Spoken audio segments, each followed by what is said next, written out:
Proximity alert. Something's coming. Where does that tunnel lead? Well, it connects to the rest of the park.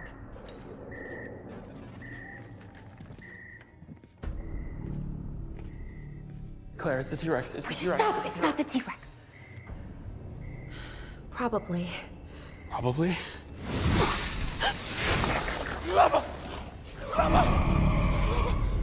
Deep breaths, Franklin.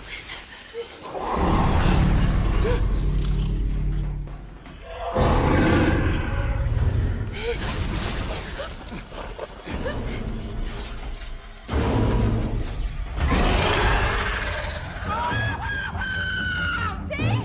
Not a T-Rex! The spider!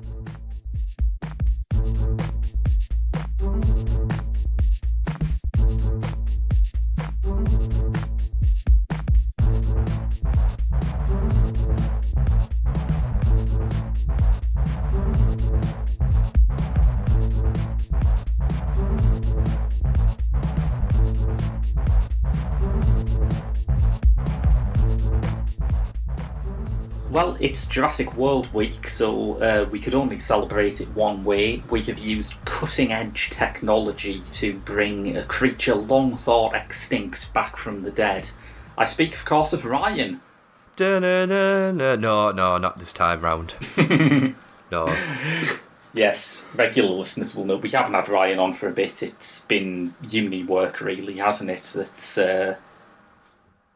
Mainly so, and just life in general, yes. That's Yeah. as good a cover story as any. yes. Where have you been? Also, your work for MI6. Yeah, But- international assassin jet setting around, that kind of thing. But now you're back in the fold. So that was Ryan. I'm Graham, and also we've got Tim! hello. Yes. And as I've said, this week we are reviewing Jurassic World Fallen Kingdom. So this is about the time of the show when we like to have some recommendations for things you might want to watch alongside the film of the week. Who wants to go first? Jurassic World! It makes a lot of sense. It does now. I don't know what I am. Well, I can only imagine everyone's feelings on this film. Well, just because obviously we're going to jump straight into the film after this. But my feelings on the latest form of Jurassic World: Fallen Kingdom is that it's a bit naff. So To suggest, recommending to go with it on a similar theme, possibly the 90s Island of Dr. Moreau. and maybe as an extension of that, in the general sense of kind of despair and futility, the documentary about the 90s Island of Dr. Moreau. Oh yes, Lost Soul. That's very amusing. Yeah. something's definitely been lost. But yes, I was defender of Jurassic World, and I can understand what they were doing with that, and there was certain elements of that film that I wanted to go with, and they unfortunately have developed parts of the film that I didn't like about that. And yes, we will go into whatever I've just watched recently. That is apparently Jurassic World, something or another. I'd also suggest Jurassic Park, the original. That's also good in comparison. This is thinking very far outside the box here. Oh yeah, I know, and I'm even as to say The Lost World as well. But I don't know if that's going too far.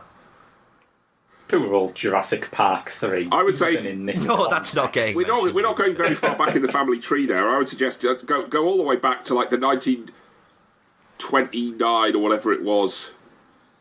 Original black and white Lost World. Yeah. Yeah. Yeah, that's a very good call. Yeah, producer Rob is putting suggestions in the chat, including The Land Before Time. One of our dinosaurs is missing. We don't have a third one yet. I'd like to suggest Paddy Considine's Tyrannosaur. Yeah. Wow. What is one of our dinosaurs is missing? It's I mean, I a understand thing. it's a reasonably self-explanatory title in a way, if that really is the plot. I believe the dinosaur in question is already fossilised, although I've right. never seen the film. He also suggests the original Godzilla, which is always good to rewatch. For me, I have. I think I'm in charge of this week's left field suggestion, aren't I? Yeah. Well, A I'm not bit, going to yeah. say Jurassic Park 3, Well, so... most of our suggestions so far have been films with slightly better dinosaurs in them. Which is not thinking that far outside the box, is it? I would like to move into a different box entirely. Like, this is a hat box, now we're going to a shoe box with Jacques Tourneur's I Walked with a Zombie. Ooh, yes. You're going to have to explain that to Now, me. I think so, yes. I Walked with a Zombie was one of the films made by the RKO horror unit set up by Val Lewton. And previously, the only connection that Val Lewton's films have to Jurassic Park is John Carpenter, who absolutely hated Val Lewton's films, famously joked, if Val Lewton made Jurassic Park, you'd never see a dinosaur.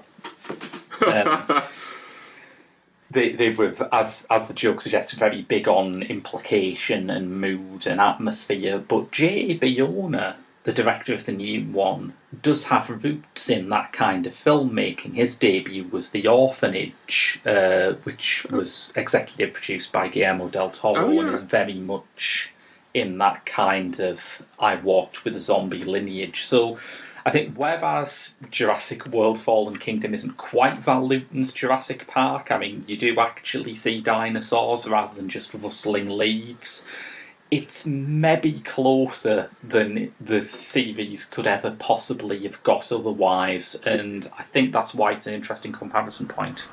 I'd also like to suggest Hampstead, another film about dinosaurs in parks. That was the thing with Brendan Gleeson, right? Yes, it was. Yes. In his natural habitat, in a park. The wild Gleeson. Rob is going crazy with dinosaur-related stuff. He's suggesting the original Journey to the Centre of the Earth, the Valley of Guanji. Yeah, sorry. Which I'm very fond of, yeah. Yeah, it's a belt of the Valley of Guanji. I mean, it's completely ludicrous, but it does have some really good stuff in it. It's cowboys versus dinosaurs, which makes it, I think, objectively the best film ever made. But also, it has the showdown with the T-Rex at the end. Takes place in like a Gothic cathedral. Oh yeah! It has a weirdly kind of atmospheric ending where the T-Rex chases some of the cowboys into a huge church, and then kind of smashes the place up, and the church starts burning down, and it sort of gets consumed in the flames, and it's sort of like. That is kind of a weird bit of almost like Gothic horror. It's just the ending there. It's sort of like, yeah, it's an almost Quatermass style ending, isn't it? This would have been an appropriate place to destroy, for example, like a vampire or something. But they, they do it with Tyrannosaurus Rex. You've got to work with whatever you've got, so Yeah. that'll Yeah. I mean, I more or less think my view on Harryhausen's, special effects and anything like that is that the twitchier the creature's tail, the better the film.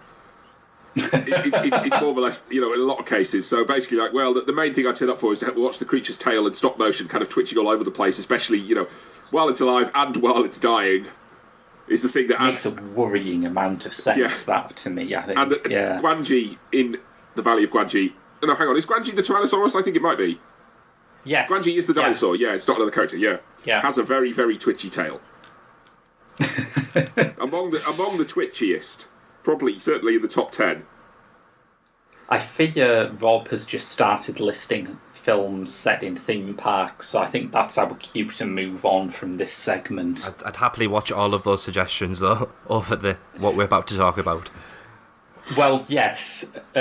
Let's bring the main dish to the table. Jurassic World Fallen Kingdom is the sequel to Jurassic World, with Owen and Claire, played by Chris Pratt and Bryce Dallas Howard, brought in by the InGen Corporation to save the dinosaurs from the rapidly erupting, once thought dormant volcano on Isla Nublar.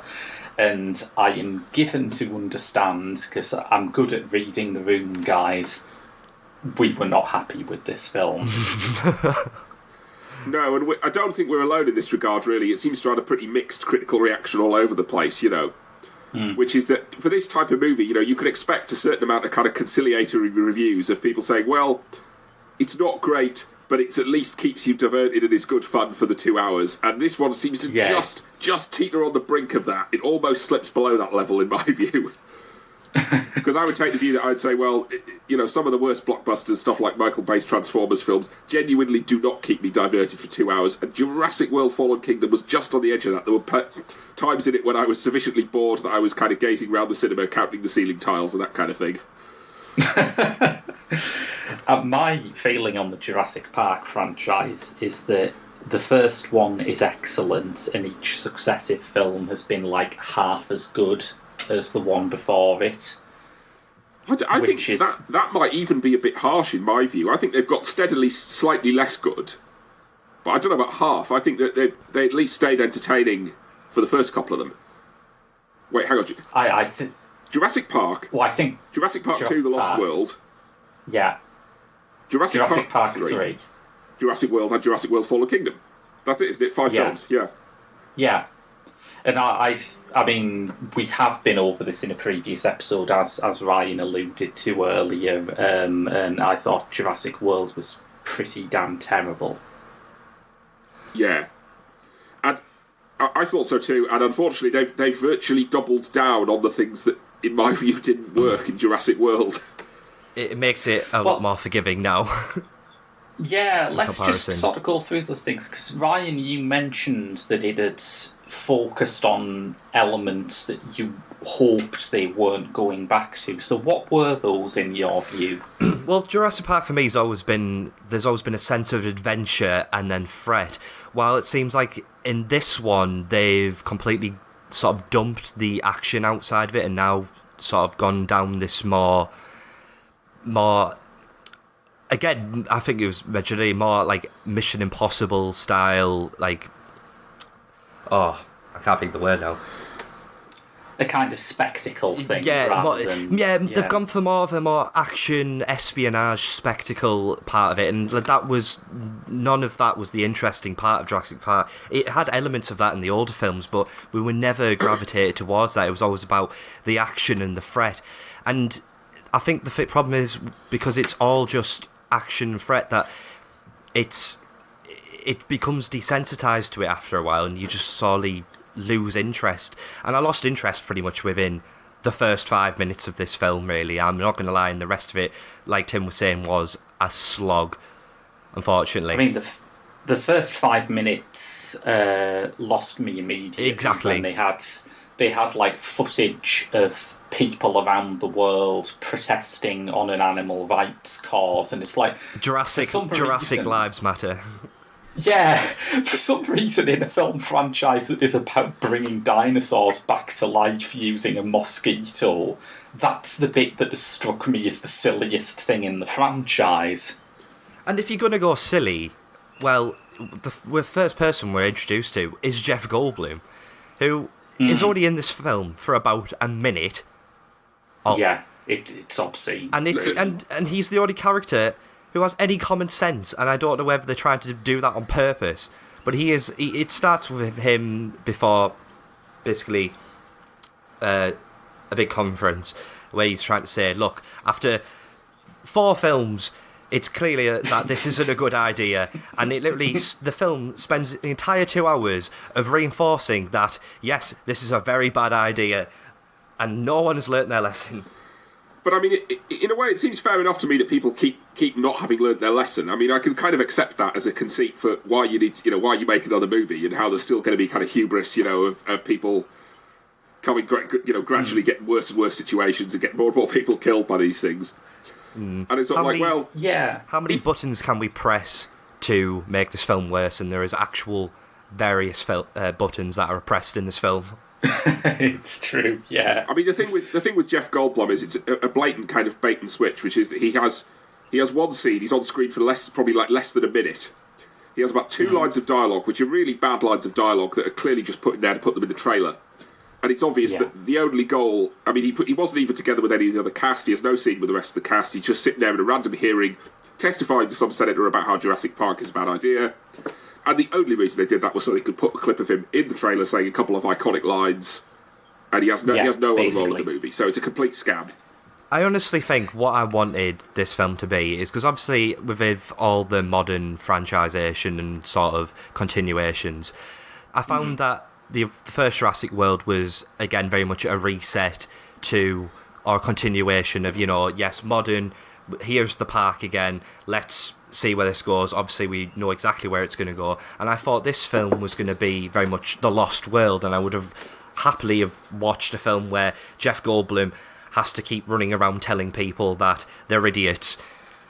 And unfortunately, we only got a minute of that, and the rest of the film was just sort of filler. Well, I mean, in terms of what I wanted it to be, one of the things that I'm going to have to introduce into the conversation is that what I wanted it to be, by and large, is the second hour of the film. The second hour of the film, to me, is exactly what I hoped a J.A. Bayona-directed Jurassic Park movie would look and feel like. It's more suspenseful, it has this kind of horror movie imagery. There's one scene of a dinosaur howling at the moon, which is maybe a bit much, but I dug it. Yeah, I agree. I honestly think it should just double down on it, like, really hard. I don't know, I have to admit to thinking even then the second hour was not that effective, and I was kind of slightly perplexed by the way that the kind of island setting with the volcanic eruption was sort of ditched after about the first sort of 40 minutes, But I was happy with that because I thought the volcanic eruption didn't work for me because the threats cancel each other out. I mean, Yeah.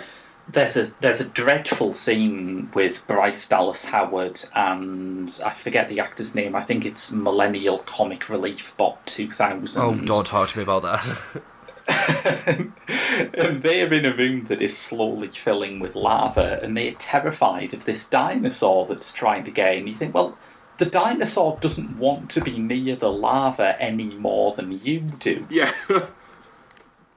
But Do you see what I mean? It's like I can understand why saving dinosaurs from an erupting volcano looked exciting on paper, but it's sort of nothing in effect. The fact that the lava is coming down nullifies the dinosaurs as a threat. Yeah, although it's the funny thing about that is, in a way, in advance of the movie coming out, I thought that sounded like the most interesting twist on the setup, because obviously pretty much in a Jurassic Park movie, there's an island populated with dinosaurs. You're just going to send some human characters there.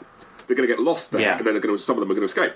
And it's sort of, well, this idea of actually rescuing the dinosaurs does kind of twist that theme around a bit, which make me think, well, conceivably you could do quite an interesting sort of environmental themed movie that filled 2 hours up with that. But that's not really what they do. They just kind of have a volcanic eruption, a load of special effects for the first sort of third or half. Yeah. And the other trouble is a volcano is it's a very, very difficult threat to kind of make personal and immediate for people. It tends to kind of arbitrarily do things in the distance and then just kind of conveniently Yes. Sort of turns up at, appears and then stops to, starts threatening you and then stops threatening you for not much reason. And it's kind of, how do you get that down to the human level where you could make it menacing? And they don't really succeed. You end up with just the kind of like random CGI torrents of lava, that... There's a really weird bit where Chris Pratt appears to block a lava flow with a log. Now, I'm not a volcanologist, but I'm pretty sure that if lava touches wood, the heat would burn it. Yeah. I absolutely adore the Chris Pratt's introduction to this film. Completely out of context, we find him building a house, and nothing is alluded to. So it's like, okay, so this is literally DIY SOS. For no reason. Chris Pratt in Witness. Chris Pratt's grand designs. I want to know more about that. But it's sort of... I just had this feeling that what I'm watching is a battle between Bayona and Colin Trevorrow's sensibilities. Because it's like Trevorrow still co-wrote the script, and he is still, God help us, tapped to direct the next one. And it felt like Bayona is trying to pull as much against that as he possibly can, to the point where there is a shot quite late on of a dinosaur stomping on the last mortal remains of the Indominus Rex from the last movie. And part of me thought, yes, go on. And then I thought, oh no, that's an accidentally resonant shot. They're not trying to get rid of like the legacy of the last film at all. Yeah. Because I found the Indominus Rex from Jurassic World to be quite rubbish, really. And then Completely. I hate it. And then they go further down that road with the Indoraptor, which is a crossbreed of the Indominus Rex and the Raptor, just to get the other iconic dinosaur in there in Jurassic World Fallen Kingdom. And it just isn't anywhere near as good as the original Velociraptor or the original Tyrannosaurus Rex. It just kind of fails to be both. Yeah, but it's better than the... Sorry, go on, Ryan. But yeah, the problem is again, it's the fact that they bring morality to these dinosaurs that... Again, if you go back to the first ones, you know, they don't have a sense of morality. They are dinosaurs. Oh my god, this is what have we done? While it's constantly fighting itself whether, oh yes, we should save them, but also everyone is scared of them and we are sort of running away from them and they're doing horrible things, and it's like, stop trying to challenge our opinions on the situation. Yes. Like Jeff Goldblum, again, I'm very much on his side. He sums it up right at the start, and again, we see him at the end proving this point of that this is not good. Why? There's a really weird, awkward line of dialogue early on where Rafe Spall says something like, he talks about Blue, the Velociraptor from the last film that Pratt's character trained, and he says something like, this is the second most intelligent piece of life on this planet. And I thought, what does that mean? Is he saying it's humanity at the top, then this raptor, then everything else? But it's such an ambiguous phrase that it could mean it is the second most intelligent organism on this planet. He could be saying you've got Adam Curtis, then you've got this Velociraptor, and then literally every other human and animal that has ever existed. Yeah, I found that to be a totally baffling line as well. It was sort of like, so do you mean you think there's one human who's cleverer and who's that, or there's one dinosaur that's cleverer or something? What about dolphins? Is it more intelligent than a dolphin? I don't normally get nitpicky about this sort of stuff, but the script is just full of these weird lines. It's full of just weird things in general that shouldn't be there. But I honestly just think with the script in this, you could print the script and just hand it to anyone on the street with no script writing or editing experience, and they would go through it with a red pen and improve it. It's on that sort of level. It's below the level of the average level of script writing of the general population. I think I'm actually going to have to do that now. I'm going to have to get this printed out, get the big pen, and see what happens. Crowdsourcing script editing. It's would get you a better result, yeah. It's, the other thing was kind of like, I don't know if is it really fair to review this entirely in the context of the first Jurassic Park, which admittedly at this point is a movie from, 25 years ago or 30 years ago? I mean, it does keep leaning on the nostalgia button, so yes, I think it's fair. Yeah, because again, many buttons. They reuse the logo, they reuse the creatures, they reuse the soundtrack, they reuse Jeff Goldblum, and they reuse loads of quotes and script references to the original movie. So yeah, on those grounds, I suppose it is fair. And obviously, compared to the original Jurassic Park, it's just a disaster. I mean, it fails to recreate pretty much any aspect that made the original good. But talking about the kind of structure of it, one of the things about Jurassic Park that I've always thought was the best about it, which is the kind of thing where you don't necessarily kind of notice when you're watching it, is that the dinosaurs don't escape until halfway through the movie. So literally the moment where the Tyrannosaurus pulls down the fence, which is the first dinosaur to get out, is an hour and 5 minutes into Jurassic Park. So then there's like an hour of actual, dinosaurs having escaped. So the whole first hour of the movie is just spent on foreshadowing. And in Jurassic World Fallen Kingdom, they more or less just kind of mucked this up. I felt like they spoiled the dinosaurs far too early. And you get a very good look at the, what's it called, the seawall, the Mosasaurus and Tyrannosaurus Rex in literally the first 5 or 10 minutes. And I sort of thought, am I really supposed to have become that jaded about Tyrannosaurus Rex, rampaging around? Am I just supposed to think that can just be kind of thrown out in the first 5 minutes and not care? And whatever you're going to escalate to, it better be damn good on that basis. And of course, they got nothing. Yeah. Well, yeah, I mean, I think that, as I say, the second half is the closest I've got to liking a Jurassic Park movie in quite a while. But I agree with what you're saying. It's like one of the problems with the two scripts Trevorrow has co-written for this franchise now is that he keeps on forgetting when important things happen. Like, there's a bit at the start where one of the soldiers is mauled by a velociraptor, and it should be a big thing for the characters. It's the first time they've actually seen a dinosaur attack someone. It's not the first time we've seen a dinosaur attack someone, obviously, because, you know, there's been 5 of these things now, but it should be a big deal for them, and they just forget this guy. It's like, did they just leave him behind or something? What happened? Yeah. But I do honestly think that second half is good, and I think it has what I missed the most from Jurassic World, which is that Bjorn is shooting these creatures with a sense of awe and menace. But yeah, I 100% agree with that. I think the main problem is again, it's just lacked. It lacks all the threat, and I can't help but believe that again, that second half of the film would be something that it reminded me of Don't Breathe. I would imagine if they went that full tension, this idea of fully being stalked by something and having the tension. Again, that the infamous kitchen scene in the first one, recreating that and using that as an environment.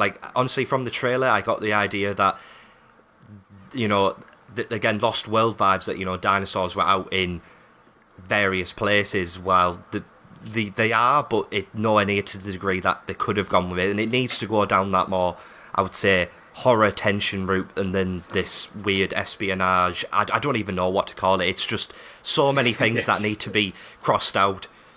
I mean, there's a kind of interesting thing here, which is that thinking about the themes of the franchise overall, and obviously there's kind of scientific hubris and stuff, dovetails rather nicely with maybe what I think was probably the idea in the first Jurassic Park, which is it kind of deconstructs this sort of technological sort of blockbuster filmmaking a bit, which is that it's set on almost a kind of amusement park ride, where you go around the amusement park on a car that's on rails, and first of all you get put into a strapped-in thing with a metal rail that holds you down while John Hammond explains how he cloned dinosaurs, and then you get put in a car on a rail and you get driven round and all that kind of stuff. And obviously there was a theme that all that goes completely wrong, and the dinosaurs kind of force things off the rails, and therefore you end up, the technology that's running the place all shuts down, and suddenly they're just out in the wilderness by themselves against, the forces of nature in the form of the dinosaurs. And I kind of think, well, all they've really done in a lot of the subsequent movies is pile up the kind of technology and gadgets again, and fail to do the sort of same job, So actually there's tons of these stupid vehicles that drive around in to catch dinosaurs in Jurassic World, these weird little pods and that kind of thing, which... And in a way, I thought, is it Jurassic Park 3 is the one which gets a bit closer, where they just they crash the plane at the start of the movie. Yeah, that's right. And they just have to therefore kind of continue on foot. And I'd love to see, what I'd really like to see, rather than kind of just piling up the complexity of InGen's got massive fleets of ships and planes, it's got a secret lab built under a sort of, stately home for storing dinosaurs in, special lifts and cages and all these gadgets they've got that restrain the dinosaurs and control them. I'd like to see the next Jurassic Park movie should just basically be a load of tourists on a boat accidentally run aground on the island, have never heard of Jurassic Park, they don't work for the company, and it's just about them having to deal with it. Heck, you only need one velociraptor, like I was saying, with the idea of just being a Don't Breathe situation where, a family or some people are trapped in a house with a velociraptor, and that's your film. That's all you need to do. Just go with it. I don't know. I'm not so sure I agree there. I mean, that might be good, but I also kind of quite like the idea that really they're not just up against less is more. Less is more, and I think this is the problem, that it plays all its cards right at the beginning, and then we don't care. But I think I prefer for sort of thematic reasons that the enemy in it is more the kind of whole ecosystem with the dinosaurs as well, the jungle and all the different species, because obviously you have that as the kind of ironic ending of Jurassic Park 1, which is that the Tyrannosaur kills the raptor for them and saves them, Yeah, I just feel like that. The feeling I got after Jurassic World, in fact, was that island setting has just been mined out now, and I was very happy seeing it go somewhere else. I just wish they hadn't took an hour to get there. Yes, oh, really? Okay. I think I can agree with that. So do we have any closing thoughts before we move on? Yeah, another recommendation or recommendations would be the more recent Planet of the Apes trilogy, the more modern one, because that feels like it's very much going in the same sort of boat, but unfortunately it's making all the wrong mistakes as it's going along. Yeah, I can see what they're trying to do, but it's just not working at all. Yeah. So yeah, we can't. I mean, that's it. We recommend Jurassic World: Fallen Kingdom. Don't bother going to see it. Yeah. The park is I gone. recommend. The park is gone, along with my interest. Yeah. Listeners, I'm more generous. I recommend turning up an hour late and then literally whatever you imagine happened before that will probably be better than what happens in the first hour. I tell you what, Jurassic World 1 had shocking product placement of stuff like cars. And I didn't notice that so much this time round. Maybe they disguised it better. I didn't notice that, but I'll tell you what I did notice, which feels very much like them trying to say they've course corrected, is that every single scene with Bryce Dallas Howard had to include a close-up of her very sensible boots. As if they were saying, look, we've listened, we've learned. I actually want to rewatch this film and count the amount of shots or action shots where buttons are pressed. There's too many shots where that is the case. It literally presses all the wrong buttons. It does. That's quite good. They should put that on the poster. No, they shouldn't. It's too late.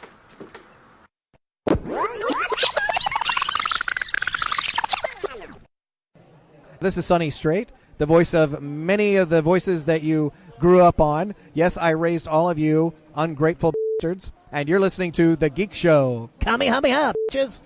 The world of comics and manga are much, much more complex than I'll ever know. So tune in to 4Panel on the Geek Show podcast network to make that whole world a little less intimidating.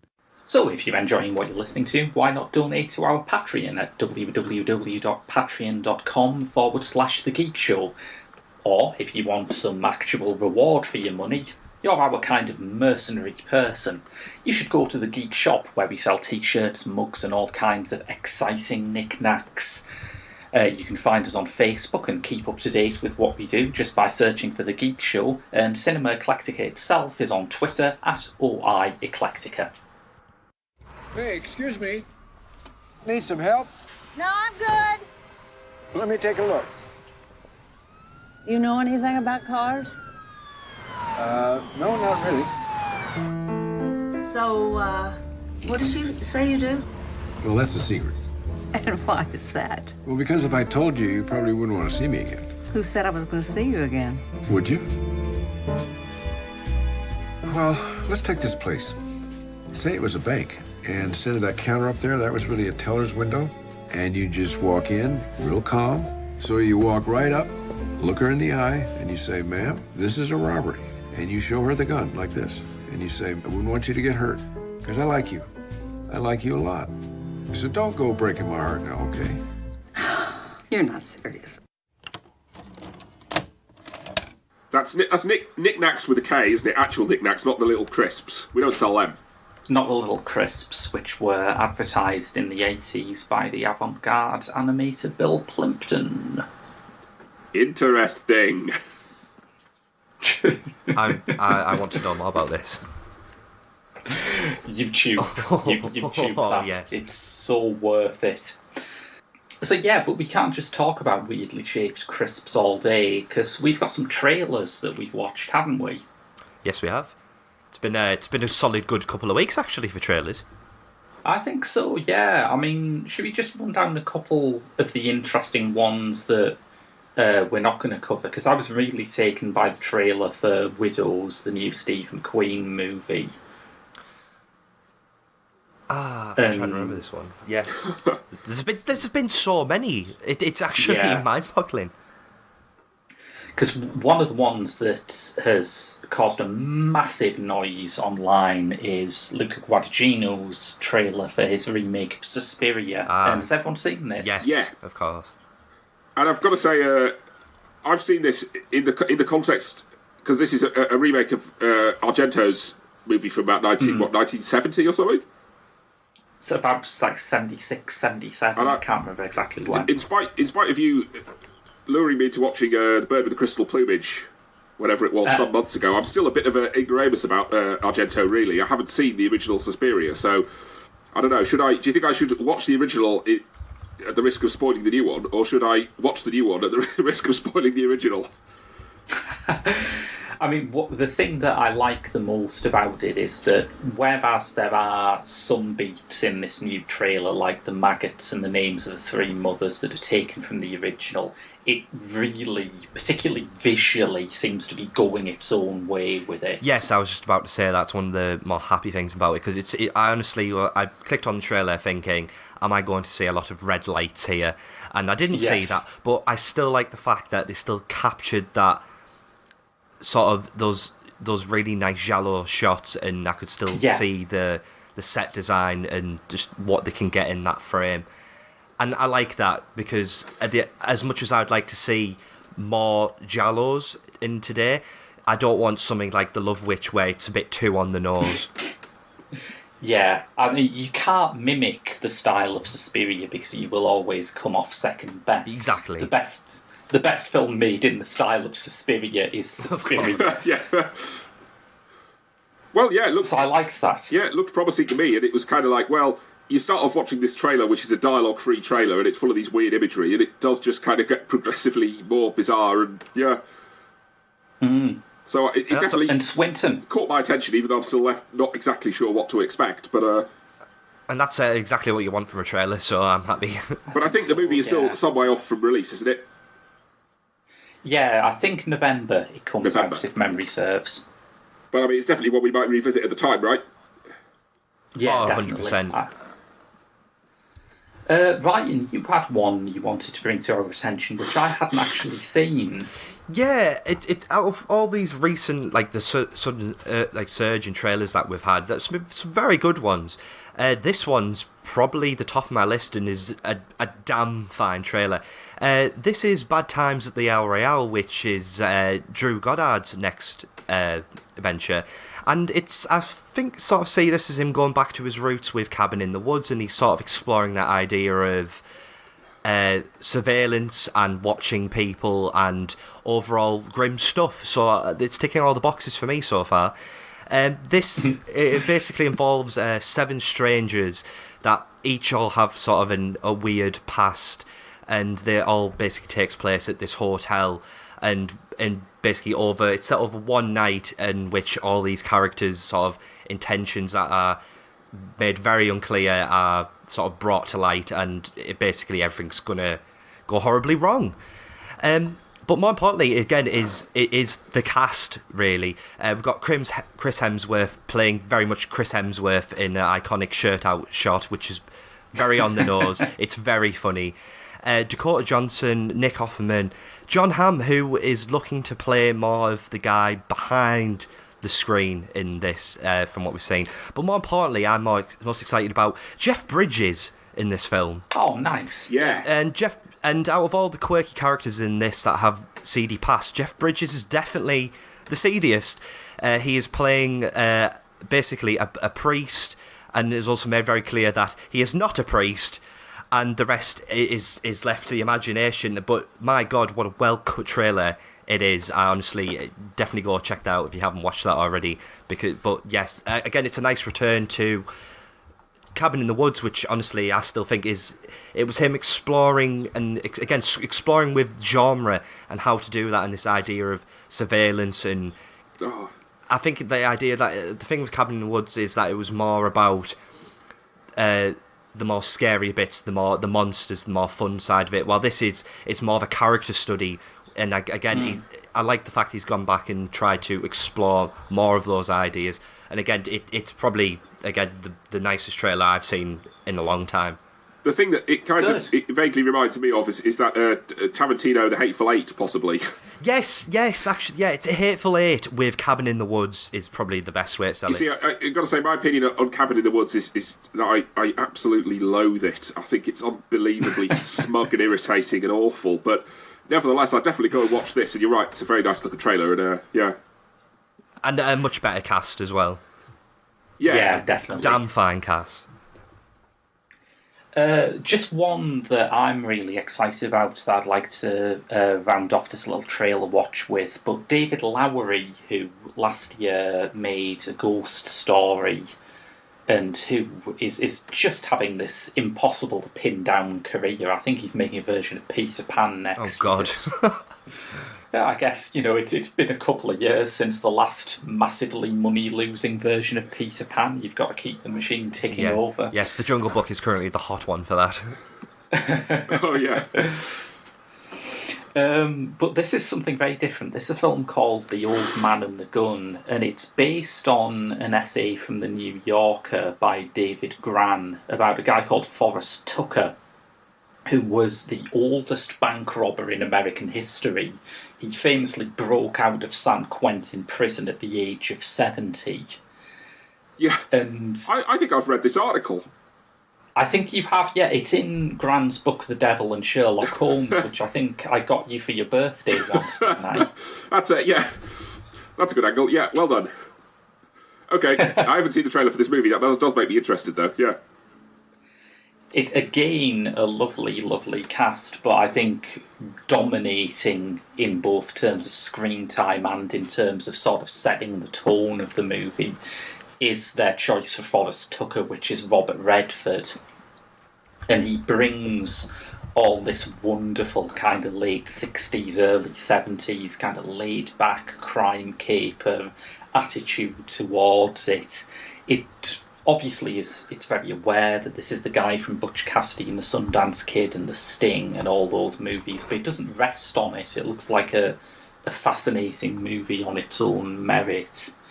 And it has, I think I'm IDing this right, but I think there is a shot in the trailer of a flashback to Tucker's past, which I'm pretty sure is Redford in Arthur Penn's 1966 film The Chase. And I love it when films do this.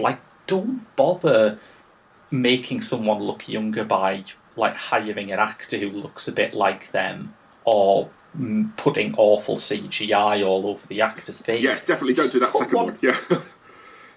Cut one of their old films into it. It always looks wonderful. Yeah, it does. You sometimes see a bit of this stuff where it's like, in Indiana Jones, where he picks up the photograph of Sean Connery or something. And it's like, it's not so much a photo of Sean Connery, it's a publicity shot of Sean Connery from the previous film, Yes. And it's sort of like, that's the photo he's got on his desk, is it? Yeah. But you're right, yeah, I don't mind it exactly, yeah. When it's doing it with actual sort of narrative film, though, I think it's interesting, like in Steven Soderbergh's The Limey, where they bought the rights to a Ken Loach film that Terence Stamp made in the 60s and used it as the flashbacks for Terence Stamp's character. I just think that's brilliant. Yeah. It's sort of like, wow, shouldn't in now the age of kind of cinematic universes and stuff like that and continuity like this, does that mean it's technically part of the same canon as that film? And I resoundingly do not care. Yeah. I would be open for David Lowery releasing his book of Robert Redford fan fiction that he had to use to make this to tie up all of Robert Redford's screen appearances. But yeah, that's a bit of trailer watch. But now onto our more traditional terrain of off the shelf. And who wants to go first? Well, I could jump in first if you like. Yeah? I've been watching a movie called Dogged, which is a kind of new, self-described folk horror from this UK-based Ash Mountain Films, which is coming out soon on DVD and on some streaming services, I guess. And has been going around some kind of cons and stuff like that, festivals. Yeah. And this is a movie that was made last year on a very kind of modest budget, raised by Kickstarter, and it seems to be kind of directed by and starring relative sort of newcomers, really. It's they did what is quite common as the kind of standard practice now: make the short movie first, show it round at some festivals, and then you get the funding for the feature length adaptation. So it's been going around festivals and cons. It's shown on various blogs and that kind of thing. Have reviewed it already, and it's got kind of quite positive reactions. And my reaction to it, to be honest, was slightly more mixed. It's the sort of thing where I almost feel bad about it, saying, well, I don't really want to just say there's things about it that don't work. I don't want to give them a bad review because they don't deserve one, and obviously they're working with a very kind of modest budget. But it's as they say straight up front, it's an attempt at kind of folk horror, and the premise of it is pretty straightforward, which is it follows this young man who goes home to the village he grew up in to attend a funeral. And this village is, you know, an isolated English village off the coast, you know, on a small island accessible only by a causeway. So you have to kind of wait for low tide to come and go from the island, which is, it seems to me like quite a good bit of symbolism. I'm not sure what that actually means, really, in the end, but yeah.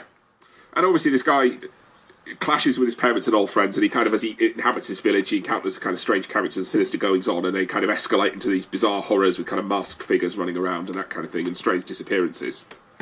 And as I mean, the other trouble is kind of reviewing these Kickstarters. The temptation is now to go back through all the things that were pledges in the Kickstarter and stuff like that and see whether they actually fulfilled them or not. But in terms of the folk horror, because I remember back before my extended leave from the show, we are big advocates of, you know, bringing back folk horror into British cinema again, and we've seen likes of things like that with The Ritual, which to be fair I'm quite a big fan of. Really, it's I think it's not too bad.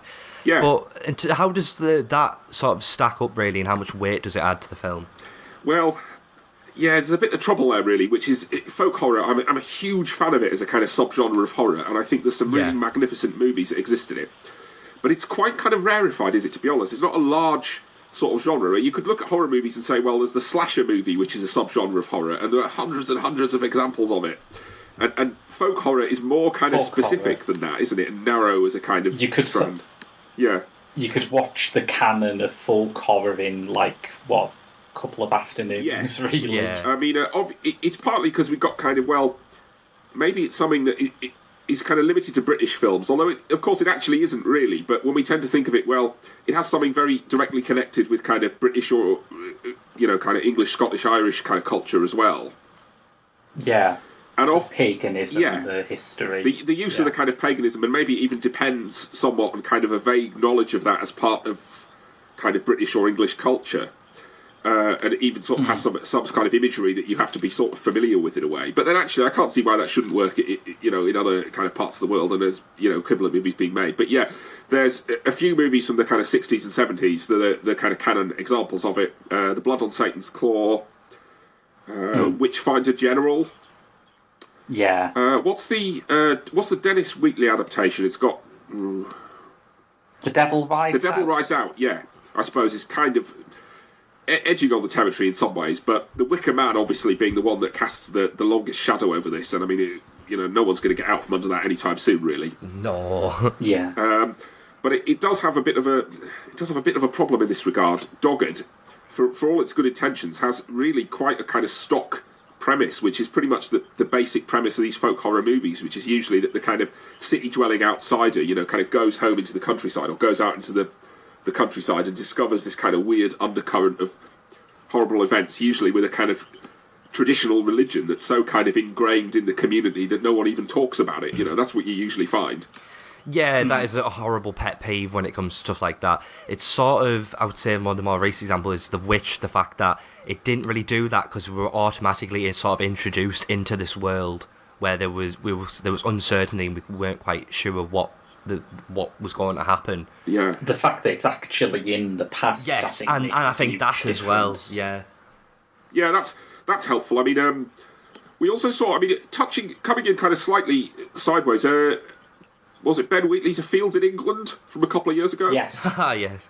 Which isn't, I mean, you couldn't say it's a straight-up horror movie exactly, but... Sorry, it's quite close. Yeah. Yeah. It's certainly got a lot of components and kind of themes in common. And unfortunately, I kind of think, well, some of these kind of stock sort of tropes, they were obviously aware of it in the making of Dogged and tried to avoid kind of cliches, but didn't, to my mind, quite succeed in a lot of cases. You have this problem that they were saying in the kind of PR material, this is going to be psychological drama as well as traditional horror, which is kind of a nice sort of promise, which is again only a little bit kind of fulfilled. And the problem is maybe that they had to expand their kind of movie up from whatever it was, 10 or 15 minutes, up to being a 90-minute to 2-hour sort of thing. And I don't know how, escalating psychological horror that way is probably slightly harder to do than escalating the kind of supernatural slasher element. Yeah. So it's sort of like, well, if it's pretty easy to... you could increase the level of violence, you increase the kind of bizarre horror, psychedelic imagery and stuff like that, or the lurid kind of gothic imagery. And it's much harder to just kind of escalate the kind of personal drama between the characters. And it's definitely the former of those that just kind of keeps increasing as you go through Dogged, and the bizarre characters in kind of folk horror animal masks committing gruesome murders, eventually kind of just driving up to that sort of pitch all over. But it's also, I mean, in a way, it gets to the point where you've got kind of proper sort of Hammer or sort of Amicus horror territory, where you've got the village stone circle with the altar covered in sacrificial blood, is found in the forest. Of course. And they do have a trouble with their budget here, which is kind of the budget only just stretches to like half a dozen sort of polystyrene standing stones. And therefore you end up with something that looks a bit like Spinal Tap's Stonehenge. Yes, we need more of those in every village. It doesn't actually look that bad, but it is kind of just obviously the constraints of the practical effects they have, It stretches to the kind of Wicker Man style masks that you see people wearing, the kind of weird carnival masks, because those, in a way, it actually enhances them that they look a bit fake. Yeah. But not so with some of the kind of locations. And it was sort of like, well, they obviously like this idea of a setting of a village that's set on top of cliffs, and there's also a causeway. But they only just about have the locations they need to actually get the shots they need. There's a few cases where it's like, well, maybe you should just have given up on this scene rather than try to film it somewhere where the filming location doesn't really give you what you need. But apart from that, it's kind of competently shot in an obviously fairly low budget way. There's one or two kind of clumsy bits, but they kind of do a few kind of irritating stock bits of editing, because I mean, I've got to say, in its favour, thank God it's not found footage as a film. It would have been so easy to have done it purely found footage, and I got so sick of found footage probably like 5 years ago, and still. So there's a few little bits where they almost fall into that trap of the kind of flashing strobe type imagery, and little kind of glitches. But mostly, no, it's mostly not found footage, or it mostly doesn't even kind of use their sort of techniques. And in a few cases, it goes to the kind of hallucinogenic images, a bit like Field in England did, kind of weird visions of sort of luminous figures wandering in fields of crops and stuff like that. Some of which are really effective, and if anything, kind of go beyond what you would expect them to be able to achieve for that budget. But yeah, it's also got a few kind of amateur mistakes in it. There's a kind of, for starters, they've given it this title Dogged, which is not that brilliant a title. But then also, because it's unclear kind of how you pronounce that, it has to have the little definition that appears on screen, in the blood red lettering saying what the word dogged means. And it's like, and also how to say it. And I just kind of think, no, you should just cut that. Call the film something else. If you don't need, if it needs a sort of caption to explain it, it's not going to work. So, and likewise, it has the kind of occasional bits where the screen suddenly goes dark and there's a kind of, the ominous chime, and it's a chapter heading, so suddenly the word Thursday appears on the screen. As if it, just kind of like, it creates this impression of sort of progression and inevitable doom of the horror film. It's like, oh God, what's going to happen on Thursday? But it doesn't really actually mean anything, it sort of makes it seem like the story's progressing, but either it is or it isn't, without the intertitle anyway. So I just kind of thought, well, someone who was editing it should have just excised that. Yeah, should have gone, but... Will they make it to the weekend? Find out. So, if you're a fan of the kind of folk horror stuff and the imagery, you find some stuff to enjoy here. There's several scenes that are quite effective, and others not so much, really. To be honest, the biggest weakness of it is kind of, it's got a few slightly wooden performances in it. Mostly they're all right, but I guess which maybe comes down to like production constraints, because most of the actors seem to be pretty much kind of newcomers. There wasn't anyone I was familiar with, which is not surprising given the kind of scale of the production. But then the Kickstarter page, which I read afterwards, is keen to point out that like all of the backers' money will be well spent, which apparently includes all the actors working for free. And I just kind of like sharp intake of breath there. It's sort of like, is that a good way to make sure that Kickstarter backers' money is well spent? It's sort of like, I'm not sure it is. Filmmaking isn't cheap, and that explains my my absence from the show. Yes, it is very expensive. Yeah. So, I don't know, it's got a thing where they've obviously kind of positioned it thinking we'll do something that's more of a worthy psychological drama than most of the kind of slasher horror movies, and we'll do something that's also kind of a bit more in the folk horror direction rather than just a kind of monster movie. I don't really How want to long spoil... is this? Sorry. Sorry? How long is this? It's nearly 2 hours, which I thought was a bit God, generous, okay. really. Well, yeah, that is very it was adapted from a short film, and I kind of think they probably could have trimmed it down, but they also said they didn't just want to do a load of kind of slasher movie jump scares, which, again, seems like a good promise, but then actually they do some in the movie, so that aren't terribly effective. So I kind of think, I sort of applaud the effort, really, and I sort of look forward to whatever, the production company director goes for next. They almost get away with it in Dogged, and there's this kind of thing of like, well, no matter how much kind of character groundwork and psychological nuance you put in, it's going to get a bit lost once you have characters like stripped naked, put on fake animal heads, and start chasing people around with sacrificial daggers. Is that what happens? Well, there is a bit of that, yeah. And there's just some slightly odd. There's this main character. The main character is called Sam, and if anything, he's kind of not freaked out enough by that. It's sort of like you start seeing people sort of lurking around the landscape in animal masks, which is near enough directly taken from The Wicker Man, isn't it? Pretty much. Yeah. Only kind of slightly less well done here, but right. Here's my question. Okay, if you're riding through the countryside on your bike, and if a guy in black clothes suddenly lunges out of the undergrowth wearing a furry donkey head and grabs you and pulls you off your bike and throws you to the ground and then runs off into the undergrowth again, what this guy stands up and says is, just shakes his fist and says, "Bloody hippies!" and I'm like, hang on, correct me if I'm wrong here, I don't think hippies do that. I don't think hippies lunge at you out of the undergrowth wearing a donkey head and pull you off your bike. I don't know what it is that does that, but hippies are something else, It's sort of like, I would be more terrified than just annoyed at, these... I would be sort of...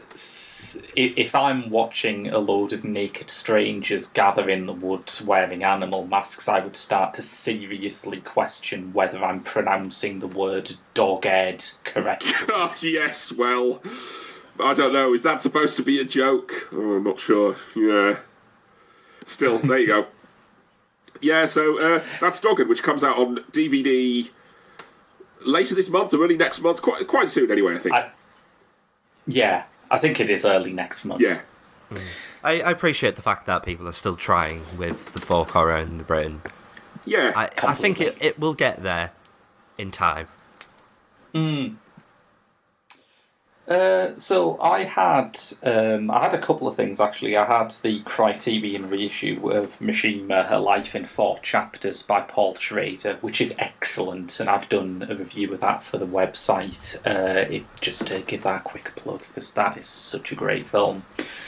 But the one that I'd like to talk about here is one from Eureka Masters of Cinema, and it's Joseph L. Mankiewicz's 1950 film No Way Out. And I've reviewed a bit of Mankiewicz on the podcast quite recently, actually, just back in the Avengers Infinity War episode, where I reviewed Suddenly Last Summer, which I thought was very good indeed. No Way Out was made the same year that he made his Oscar-winning film All About Eve. And it's quite an odd project for him to do, like, back-to-back with that film. All About Eve, if you haven't seen it, is one of the most famous kind of showbiz satires, and it's very campy and bitchy and backstabby and a lot of fun. And No Way Out is a film about racism, and it's been paired up in Eureka's new reissues with Stanley Kramer's The Defiant Ones, which stars Sidney Poitier and Tony Curtis. Poitier turns up again in No Way Out. And for Stanley Kramer, in making The Defiant Ones, like, American racism and the prison system is absolutely the sort of material Kramer tackles. Whether he tackles it well or not is a matter of taste. But for Mankiewicz, No Way Out is quite an odd kind of exception to his increasingly kind of prestige cinema direction that he was headed in at this time. It's essentially a film noir, and it's a well-resourced film noir, but, you know, that is what it is. It stars Richard Widmark, who was one of film noir's defining nutters. You know, anytime you wanted somebody who was really over the edge, crazy and evil in a film noir, you just ring up Widmark. And he plays a guy called Ray Biddle, a poor white criminal who is taken into hospital with his friend and finds himself being operated on by the hospital's first black doctor, Luther Brooks, played by Poitier. And his friend dies while Brooks is attempting a lumbar puncture. And Biddle is adamant that, you know, that wasn't an accident, it wasn't down to his friend's injuries. No, Brooks has murdered his friend. And it's one of those things, it's strange things where when I'm watching a film made so long ago about such a hot button issue as racism, I try to avoid judging it by like the standards of modern political discourse. You know, I try to remind myself that the situation was actually different back then. But my gut reaction when the police came into the hospital room with Brooks and Biddle is screaming his head off about how that black doctor has just killed this white man, my first reaction was that the police are just going to shoot him.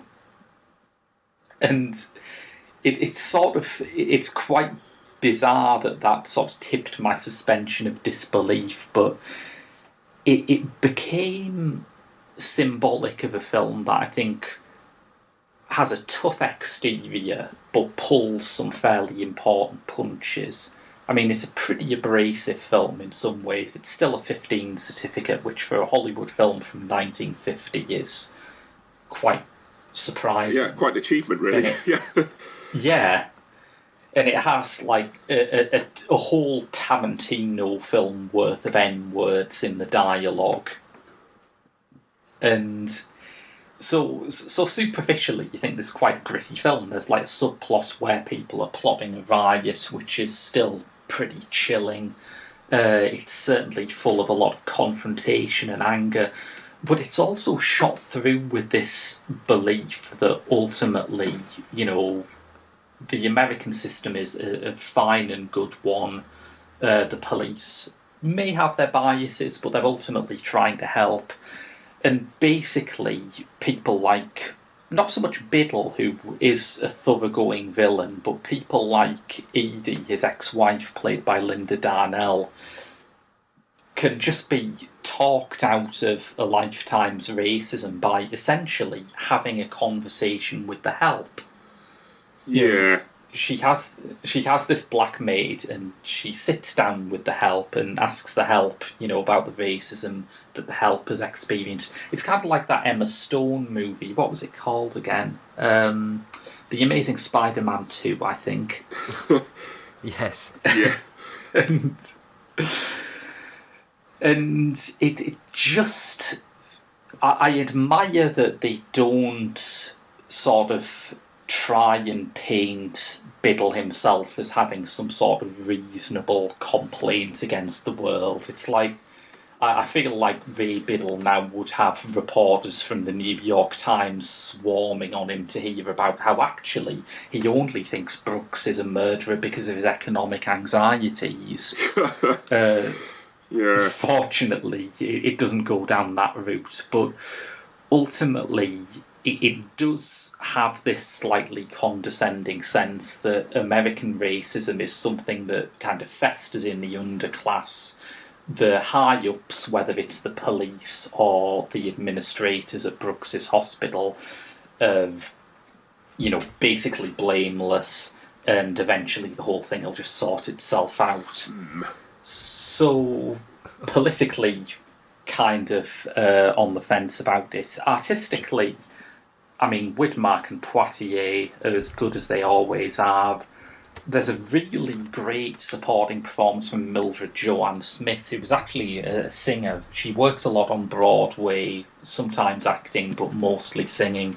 And this was her only film performance. And as Poitier's wife, she's really fantastic, and the couple have a really believable energy that just... It's this kind of Hawksian kind of ethos, I guess, where you can make a ticking clock thriller, but you've got to show time to have just characters kick back and enjoy each other's company. Otherwise, well, what's at stake? And I enjoyed that. In terms of Mankiewicz's direction, he was... there was a very famous essay by Pauline Kael called Raising Cain, which tried to strip Orson Welles of the credit for all of the narrative inventions in Citizen Kane, like the fake news reel and all that other really groundbreaking stuff. And it said actually Mankiewicz, who was then working as a screenwriter, was the one who did all those brilliant experimental things. Now, Keel's essay is basically wrong, and Clinton Hayman's biography of Orson Welles, which is called Despite the System, outlines how we know she was wrong. But I think the main counterbalance to the idea of Joseph Mankiewicz as this brilliant narrative experimentalist is the films of Joseph L. Mankiewicz. Because, you know, he was kind of a meat and potatoes director. His films look nice. He generally worked with good cinematographers, but there's nothing really wild or experimental in the way that they're told. They're pretty solid sort of medium shot, reverse shot kind of stuff. And I think it's a problem that I often have with kind of A-list noir, is that if you want the real meat of the genre, you have to watch at least some of the like cheap B-movie ones. There are some great A-movie noirs, of course. I'm not going to argue with stuff like Double Indemnity or The Big Sleep. But if you want a sense of noir's kind of stylisation of its borrowings from silent German cinema, and of the sort of feverish anxiety that I think makes the genre unique among crime films, you do have to go to things like Detour and The Naked Kiss, where the directors were allowed to go a bit crazier with it. But that's just my personal tastes. I think, you know, there are some things in No Way Out that have aged very well. There are some things that haven't, and certainly any fan of the cast won't be disappointed. And also Eureka have really gone to town with the extras package for this, which includes, alongside many other treats, a whole biographical documentary of Mankiewicz that is actually longer than No Way Out. Oh, okay, yeah. It's really good, thorough stuff. So I enjoyed that. Didn't Mankiewicz make Cleopatra? He did, Yeah. yes. Oh wow. Yeah. He became a bit of a spectacle guy later on because he did that very good version of Julius Caesar with Marlon Brando. Oh, right, yeah. Ah. But I think, you know, even then, the benefits of his style in, like, the epic genre are that he's a good clean shooter and you can see all the sets and crowds. Yeah. I mean, you can't even... I don't think he's, like, a stylist by any stretch of the imagination. It's hard to imagine what it must have been like being the director of Cleopatra, really, and the kind of, like, yeah. If you get out alive, surely that's a win, really. Yeah. Yes. Yeah. Still, adjusted for inflation, the most expensive Hollywood movie, I believe. Yep. Isn't it also... Yeah. It's something like the...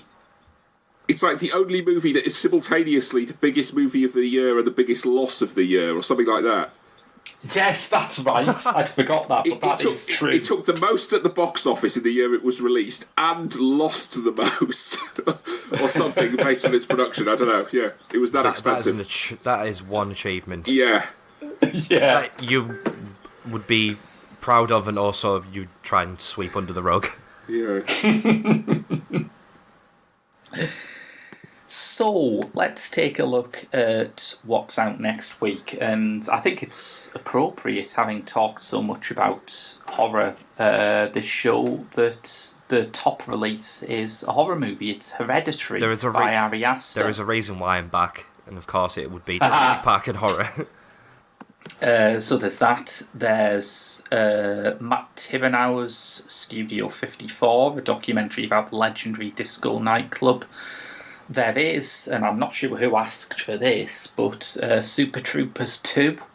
Does anyone have any particular memories of Super Troopers 1? No, except a kind of vague feeling of like gastric distress, which I think has just become, it's sort of obviously induced. Oh no, it's who did ask for that? Honestly, I think I probably asked for it not to happen. Is it? It's got to be a tax scam, hasn't it? Yeah, probably yes. What is Hereditary or Hereditary? Heredity. Which one is it? I've tried to avoid knowing stuff about this, but I suspect Ryan will be able to rattle you off a synopsis. It's very vague, really. I'm gonna sort of say it's a family horror. There we go. I'll leave it at that. A family horror film. Okay. With Toni Collette, who's picking up some very serious buzz for her performance in this. There's also The Siambra, a new Italian film executive produced by Martin Scorsese, which George actually has a review coming up of on the website quite soon. There's Rupert Everett's passion project, The Happy Prince, about the later years of Oscar Wilde, which has a typically great cast for a film directed by an actor I'm mostly excited by Beatrice Dahl as the owner of his local cafe. Beatrice Dahl is so great. And there's a reissue of Jane Campion's 1994 Oscar winner The Piano with Holly Hunter, Anna Paquin and, as Father Noel Furlong pointed out on Father Ted, Harvey Keitel running around in the nick there. I still can't believe that's going to be a musical. I know, right? Pope Ted. It's going to be off it. What? Yeah. How can they do that, though? I mean, for starters, the original cast are basically dead now, aren't they? Well, no, they're not. I assume they'd recast anyway, because as far as I know, none of them can sing. I hear you're a racist, father. they can sing My Lovely Horse. That's very true. I'd forgotten that. Don't forget I Love My Brick. That classic. Yeah. The classic romantic ballad, I Love My Brick. We don't review musicals, do we, on this show? Has the Geek Show got a stage show musical review podcast? Seeing as we live very far from London, no. Yeah. Get Celine Dion involved. She's up for Deadpool 2. I'm sure she'll be up for that. Yes. I don't live so far from London. Interesting fact. So I could. No, I probably can't. I don't know if I want to cross that line, really. It's not worth it. Yeah, musical theatre it's an addictive drug. It's basically the crocodile of entertainment. You went for the best drug of all there. Straight in there. Yeah, I mean, Temazepam, that doesn't have a St. Vincent song named after it. But, yes, next week we won't be reviewing any West End musicals, listeners. What will be film of the week next week, then? It will be Hereditary. Okay, yeah. I am ready. Yeah, I'm going to try. I am very unprepared. I'll try and get to see that, and I'll try and go in with no expectations, really. I'll see if I can avoid having it spoiled for me. Yeah. Yeah, that could be interesting. Because I can't remember the last time, but usually when I don't manage to get in through the door of the cinema without sort of knowing basically what most of the surprises are. Yes, that's very true. Yeah. So, until next week when we come back with Hereditary, that's been your lot for Cinema Eclectica. I've been Graham. I've been Tim. And I've been Ryan. That's been Ryan. See you next week. Back, baby.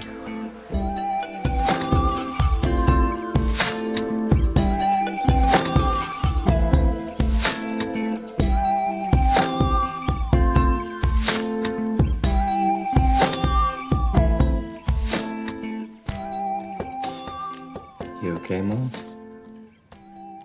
What? Is there something on your mind?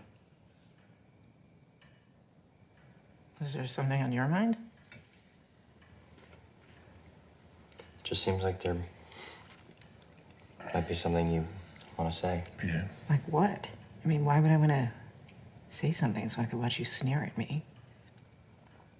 Sneer at you? I don't ever sneer at you. Oh, sweetie, you don't have to. You get your point across. Okay, so fine, then say what you want to say then. Peter. I don't want to say anything. I've tried saying Okay, so things. try again, release yourself. Oh, release you mean? Yeah, fine, release me, just say it. Just say it. Don't you swear at me, you little. Don't you ever raise your voice at me. I am your mother. Do you understand?